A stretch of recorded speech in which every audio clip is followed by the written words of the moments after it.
Hola, soy Aldo. Hace tiempo no hacemos un video sobre mitos, ¿no? Pues ya es hora. Ahí va la musiquita del tancan tancan. ¿Cómo que no sabes cuál es la musiquita del tancan tancan? Esa porque hace tan tancan tancan tan tan.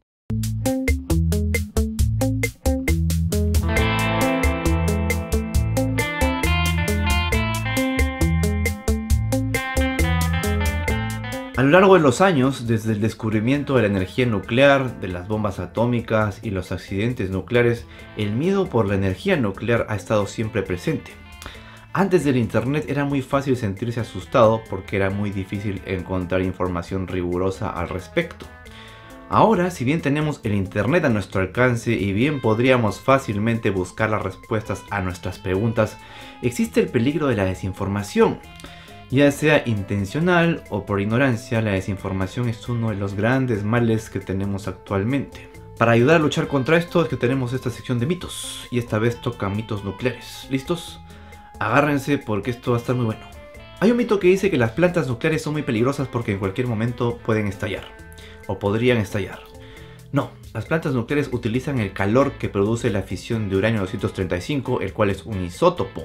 El uranio natural se puede encontrar en muchos lugares del mundo, pero para hacerlo combustible hay que extraerlo, refinarlo y enriquecerlo antes de cargarlo en un reactor nuclear. Momento, ¿qué es enriquecer? ¿Qué tiene que ver la plata aquí? No, no tiene nada que ver con la plata. Verán, el isótopo uranio 235 que se usa en las plantas nucleares solo representa el 0.7% del uranio natural extraído y por lo tanto tiene que aumentarse mediante un proceso llamado enriquecimiento. Eso es enriquecer, aumentar ese pequeño porcentaje de uranio 235. Cuando esto se realiza pasa de 0.7% a entre 3% y 5%, que es el nivel utilizado en la mayoría de los reactores. Un pequeño número de reactores, sobre todo los reactores Candu de Canadá, se alimentan con uranio natural que no necesita ser enriquecido. La cosa es que ¿saben cuánta concentración se requiere para hacer estallar una bomba nuclear? El 90%. O sea, del 5% al 90%, imposible, ¿sí o no? ¿Que una planta nuclear estalle como una bomba? No. ¿Qué pasó en Chernobyl entonces? Pues sí hubo un accidente nuclear, pero ¿en qué consistió? En el accidente de Chernobyl, que se dio en el 86, ocurrió una explosión de vapor que liberó al menos el 5% del núcleo del reactor radiactivo al medio ambiente, con la deposición de materiales radiactivos en muchas partes de Europa. Muchos piensan que ocurrió una explosión nuclear, pero esto no es cierto, fue una explosión de vapor. ¿Qué estuvo mal ahí? Pues una serie de factores, pero esencialmente se debió a que el reactor de Chernobyl era un reactor cuyo núcleo se fundió porque no estaba destinado específicamente a producir electricidad. La primera función de su diseño era producir plutonio para producir bombas atómicas. En otras palabras, era un reactor militar. Y ese diseño lo condicionaba para ser muy inestable. No tenía buenas medidas de seguridad y el personal no estaba lo suficientemente capacitado. Los tecnólogos decidieron usar el reactor para realizar un experimento y el experimento salió mal. Pero quizá la razón principal para que el accidente haya sido tan grave es que no tenía un edificio de contención. Estos edificios están específicamente diseñados para resistir accidentes nucleares, incluso para resistir accidentes externos como la caída de un avión o el impacto de una explosión. Chernobyl no tenía este edificio. ¿Habría hecho una gran diferencia? Por supuesto, en Estados Unidos hubo un accidente de reactor en 3 Mile Island, en Pensilvania. Ahí el reactor se derritió parcialmente en 1979. Tuvo pequeñas emisiones radiactivas que no tuvieron efectos detectables en la planta, ni en la salud de los trabajadores o el público, y fue todo gracias al edificio de contención y al personal capacitado que supo actuar de manera correcta ante tal situación. ¿El desastre de Chernobyl tuvo consecuencias catastróficas para algunas personas? Pues sí. 31 personas murieron como resultado directo del accidente, 2 murieron a causa de los efectos de la explosión y otros 29 bomberos murieron como resultado de la exposición aguda a la radiación en los días siguientes. La cantidad de personas que se vieron afectadas por la explosión a la radiación a largo plazo es más difícil de discernir y sigue siendo muy controvertida. La Organización Mundial de la Salud estimó que el número total de muertes a largo plazo fue de unas 4.000. Los críticos de esta cifra argumentan que esta está relacionada solo con las poblaciones próximas de Ucrania, Rusia y Bielorrusia que estuvieron expuestas a altos niveles de radiación, pero que si se extiende a las estimaciones de las personas expuestas a la radiación de bajo nivel en toda la región, este número se podría elevar a 9.000. Otros estudios han sugerido cifras más altas. Algunos dicen 16.000 muertes en toda Europa, otros dicen 30.000 y hasta 60.000. ¿Por qué tanta discrepancia? Pues porque la atribución que se pretende hacer sobre el riesgo de cáncer, especialmente a bajas dosis de exposición, no es tan fácil de estudiar. No es tan fácil de analizar en tan largo tiempo. Aún así, estas cifras son bajas en comparación con las cifras de muertes que nos da la contaminación ambiental. La OMS estima que 4.2 millones mueren prematuramente cada año debido a la contaminación del aire exterior y 3.8 millones mueren a causa de la contaminación del aire interior. 7 millones mueren en total por todas las fuentes de contaminación del aire. Al año, Momento, pero las cifras no cuadran. Acabas de decir interior-exterior, acabo de sumar y no suma 7 millones. Espera, no te alteres. Esto se debe a que las muertes por factores de riesgo no son sumables. Algunas muertes pueden atribuirse a más de un factor de riesgo al mismo tiempo. Por ejemplo, tanto fumar como la contaminación del aire ambiental afectan el cáncer de pulmón. Algunas muertes por cáncer de pulmón podrían haberse evitado mejorando la calidad del aire ambiental o reduciendo el tabaquismo. Y si sumamos la muerte de Fukushima, eso serían más muertes. Pues no, el accidente de Fukushima no causó ninguna muerte por radiación, aunque usted no lo crea. Fue un desastre económico, sí, y muchas personas quedaron traumatizadas y se tuvieron que desplazar a otros sitios, pero nadie murió como resultado de la energía nuclear. Existen en la actualidad 440 plantas nucleares alrededor del mundo y desde sus inicios no han repetido el accidente de Chernobyl. Hay muchos filtros ahora para que algo así ocurra. En realidad la energía nuclear es la más segura de todas las energías en términos de muertes por unidad de energía generada, considerando accidentes nucleares, industriales y laborales como se puede ver en este gráfico. Pero ¿y toda la contaminación que generan? ¿Qué tal los desechos que dejó Fukushima en el océano? Pues lo de Fukushima no fueron desechos y sí una parte del desastre llegó al océano, pero está demostrado que la cantidad de radioactividad que se depositó en el agua es relativamente escasa comparada con las fuentes naturales presentes en el propio océano. Otra cosa son los residuos radioactivos. Estos son sólidos cerámicos insolubles en el agua. No son líquidos ni verdes fosforescentes como salen en Los Simpson. Ese es otro mito. El color de lo radioactivo es en realidad azul. Eso lo hemos visto en este video de mitos hace unos años. El hecho de que estos residuos sean cerámica evita que se puedan producir otros tipos de productos a no ser que sean tratados.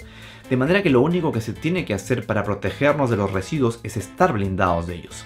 Para hacer esto, las centrales nucleares almacenan los residuos en piscinas de refrigeración y luego las aíslan ya sea bajo tierra o en ambientes adecuados. Y no se requiere mucho espacio tampoco, el volumen de residuos es muy pequeño. También se está empezando a emplear en algunos países como Francia un sistema de reciclamiento de residuos nucleares, lo cual puede ser mucho mejor. Otro mito acerca de Chernobyl es ese que dice que permanecerá radiactivo durante los próximos 24.000 años. Esto no es del todo cierto, si así fuera no habría gente viviendo allí. Sí, hay gente que vive en Chernobyl. No, Aldo, estás equivocado. El mito se debe a la zona de exclusión, que es 30 kilómetros en un área donde se supone que ha llovido mucha radiación. No, pues tampoco es eso. Según Alfredo García, divulgador de tecnología nuclear, esta idea equivocada podría deberse a una confusión con el periodo de semidesintegración del plutonio, que es de 24.000 años, con el tiempo que lleva que algo sea radiactivo. Le hice una entrevista hace unos días. Escuchemos lo que nos cuenta al respecto. Es decir, que esa central siguió funcionando durante varios años con gente trabajando allí, ¿vale? Por eso se rompe también otro mito de que eso es inhabitable, ¿no? Se suele decir muchas veces que Chernobyl será inhabitable durante 24.000 años. He oído esa cifra muchas veces.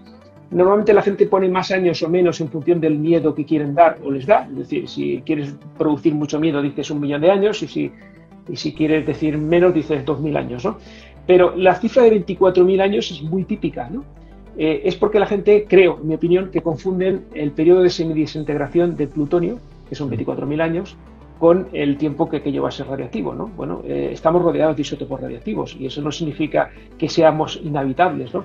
Sí que realmente la zona de exclusión era realmente poco habitable o muy inhabitable durante los primeros años, pero los componentes mayores de la dosis, que son el cesio y el cesio 137 y el iodo 135, son isótopos muy radiactivos y que son los mayores contribuyentes a la dosis que reciben las personas en un accidente. Pero uno de ellos, el yodo, decae en 8 días, es decir, el periodo de semidesintegración son 8 días, con lo cual en 2-3 meses ya no tienes ese yodo, y el cesio son 30 años, con lo cual ha ido decayendo también, ya tenemos bastante menos de la mitad y además va decayendo de forma exponencial. Entonces, ¿qué ocurre? Pues que la zona de exclusión en la mayor parte de las zonas ya es perfectamente habitable. Hay personas que trabajan cada día, muchísimas personas, incluso personas que viven dentro de la zona de exclusión, aunque no esté del todo autorizado, pero hay muchas personas que viven y sobre todo profesionales que están trabajando en el desmantelamiento de Chernóbil, el combustible de los reactores que no tuvieron el accidente está en unas piscinas, está monitorizado. Es animales también. Y He visto animales por ahí paseando. sí, sí, sí, sí. Además, tengo un compañero de divulgación que se llama Germán Oriazola, que es español. Él es biólogo e investigador y lleva muchos años trabajando en Chernóbil. Pasa temporadas cada año en la zona de exclusión investigando los efectos de la radioactividad sobre los animales.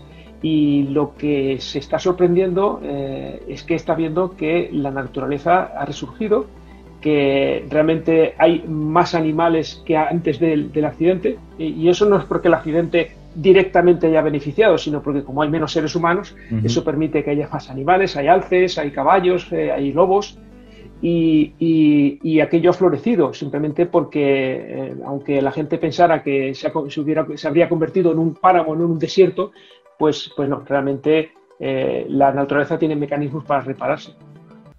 Hasta antes de la invasión de Ucrania, solo los trabajadores de la planta, los funcionarios gubernamentales o los grupos turísticos aprobados podían ingresar a la zona de exclusión. Estos recorridos han estado en funcionamiento desde el 2011, cuando las autoridades consideraron seguro visitarlos.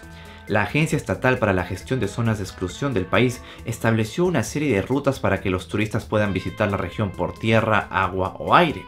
Se estima que la dosis de radiación recibida durante una visita de un día no supera los 0.1 milisieverts, que es aproximadamente la misma dosis a la que estaría expuesto un pasajero en un vuelo de larga distancia de Alemania a Japón, por ejemplo.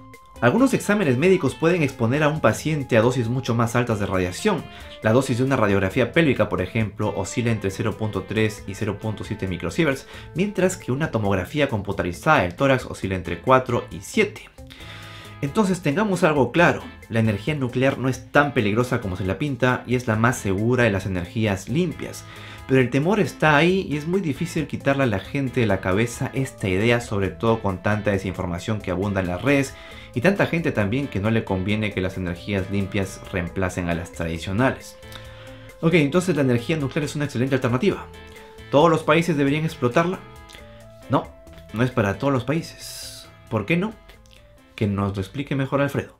¿Por qué crees que algunos países necesitan la energía nuclear? Porque no, supongo que la energía nuclear no sería para todos, porque todos los países no pueden producirla. Pero ¿por qué algunos países sí y algunos países no? ¿De qué depende esto? Muy bien, es una muy buena pregunta. Mira, estamos en medio de una transición energética. ¿Por qué? Pues porque sabemos todos, y tú seguro que has hablado muchas veces de ello, estamos ante un cambio climático que está causado por el hombre, un calentamiento global debido a las emisiones de gases de efecto invernadero, y al mismo tiempo tenemos que garantizar el suministro energético a todas las personas del mundo, porque en los países más avanzados tenemos abundancia de energía, cada vez más cara, pero tenemos energía, mientras que hay países y personas que prácticamente su consumo energético es bajísimo, y eso tiene una relación muy directa con su calidad de vida, es decir, cuanto mayor es el consumo energético, mayor es la calidad de vida. Entonces debemos garantizar ese suministro energético para el progreso de todos los países del mundo, pero al mismo tiempo lo tenemos que hacer de forma compatible con una reducción de la emisión de gases de efecto invernadero. Y eso se tiene que hacer en muy poco tiempo. Estamos hablando de que los objetivos se van a 2050, los objetivos de reducción de emisiones en todo el mundo. Es el Acuerdo de París, que limita 2 grados centígrados el calentamiento global. Ya hemos pasado el grado centígrado y se debe intentar no pasar del 1,5 grados, porque el 2 grados ya sería mucho, es el objetivo máximo, pero se debería intentar no pasar del 1,5 grados.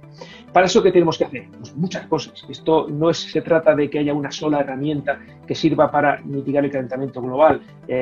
Habrás oído alguna vez hablar del martillo de Maslow, ¿no?, que dice que quien tiene un martillo piensa que todos son clavos, ¿no? Y su herramienta sirve para solucionar todos los problemas. No es cierto.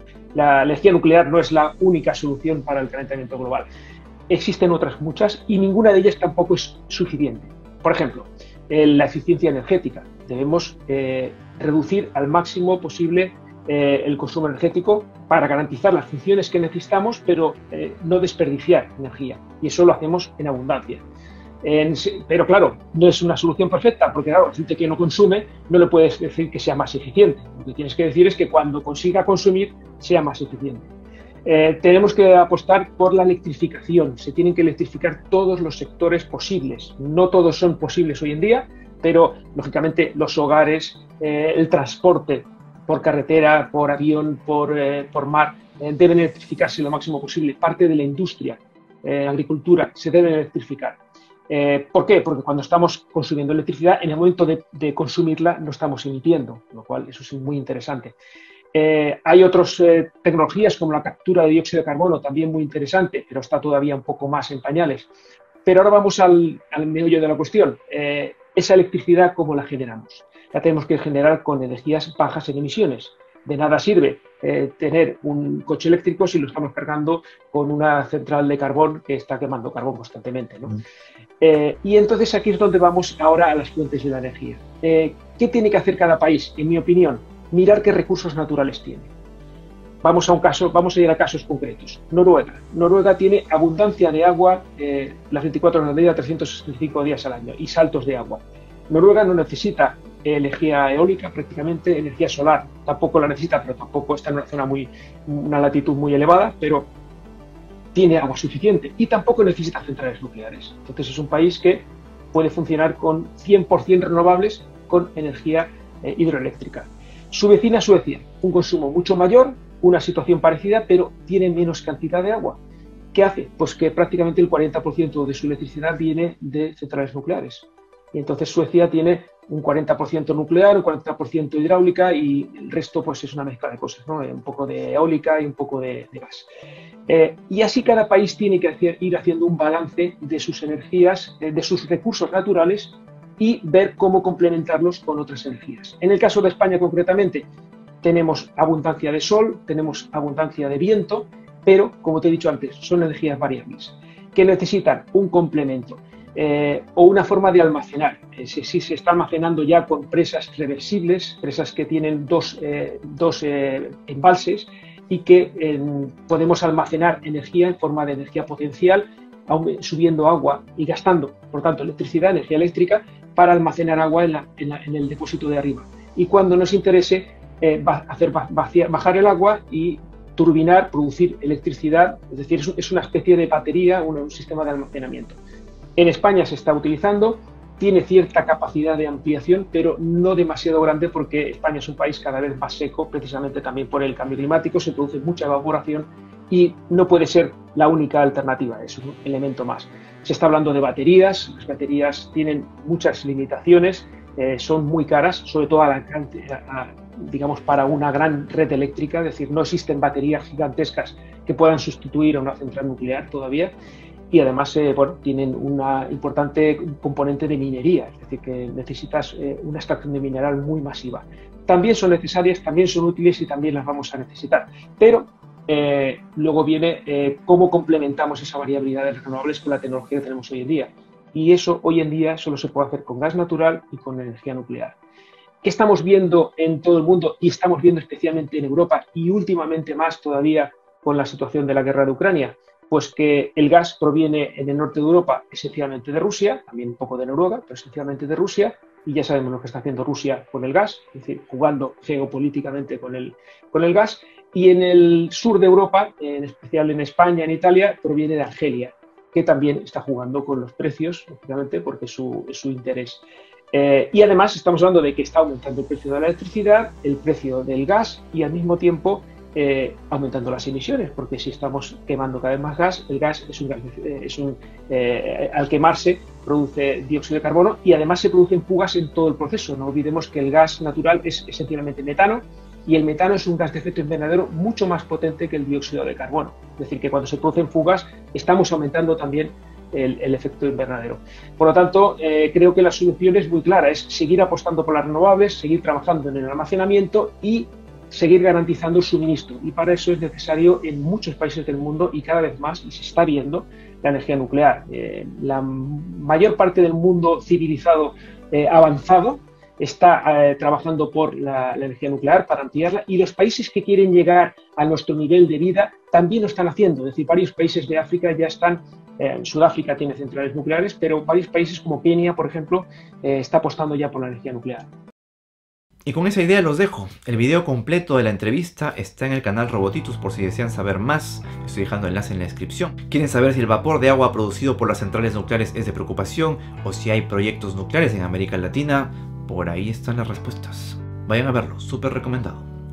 Por mi parte, espero que se les hayan aclarado las principales dudas que tenían respecto a la energía nuclear. Antes de irme, quería agradecer a Alfredo García por su asesoría para la realización de este video y también a los patrons que hacen posible el sostenimiento de los canales robóticos. Sin su ayuda, este proyecto no sería posible. Tenemos página web, aplicación y más gente trabajando para intentar brindarles el mejor contenido de divulgación científica. Algunos de los nombres de esos grandes mecenas van a salir aquí al final. Por mí eso ha sido todo, gracias por ver este video y hasta la próxima.